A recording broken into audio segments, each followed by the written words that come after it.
All of that happened this weekend. But please, privileged, rich, white elected Democrats, you just keep publicly defenestrating your party leader and president to feed the media thirst for Democrats in disarray stories because you're scared for your own seats and apparently don't know how to campaign on a surging economy, high-tech jobs, and $35 insulin. I mean, you're the most important thing here, right? You and your donors, of course, not the actual voters in your party base who can't afford to see prices double on everything they buy due to Trump's China tariffs and who would be the first ones fired from their federal civil service jobs under Project 2025 or shot in the streets by Trump's stormtroopers if they protest.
Well, world leaders are gathering in Washington, D.C. as we speak for the beginning of the NATO summit. It marks the 75th anniversary of NATO this year, but the focus will remain on the health of the US president.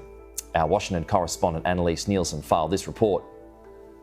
US President Joe Biden is preparing to host world leaders here in Washington, D.C. for the NATO summit, while his campaign frantically works to shore up support among his own party here back home.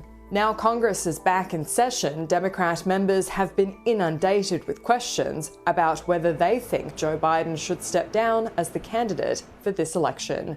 After a meeting of the Democrat caucus on Capitol Hill, cracks are clearly showing. Right now, President Biden is the nominee, and we support the Democratic nominee that will be Donald Trump. And at some point in the very near future, our caucus will decide on a course of action, and then we will move forward. If the president declines to leave voluntarily, then he's going to be our nominee.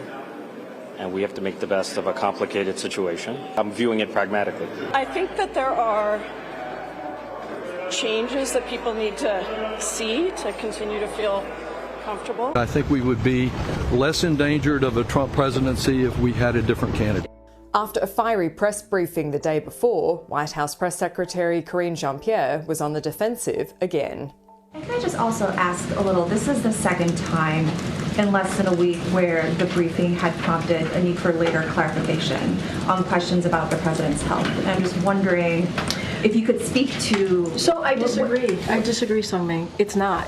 It was being incorrectly assumed and insinuated that the president was being treated for Parkinson's. I said right here that the president was not being treated for Parkinson's. I actually went a step further and said he wasn't taking medication for Parkinson's. I said that right here. While the ongoing questions over Biden's cognitive fitness to run again has become a focused attack point for Republicans. The polls say that most of the Americans, people understand that Joe Biden is not fit for that office, and it's a terrible thing. The Democrats have misled us, and they need to be held accountable for that. The White House has released details of a number of planned campaign stops for Joe Biden at the end of this week and into the next week, clearly hoping to move the focus away from the disastrous debate performance and all the fallout that's followed. But the issue is, at the end of the NATO summit, it will be much harder for Joe Biden to ignore all the issues coming up in his own party here at home. Annalise Nielsen, Sky News, Washington, DC.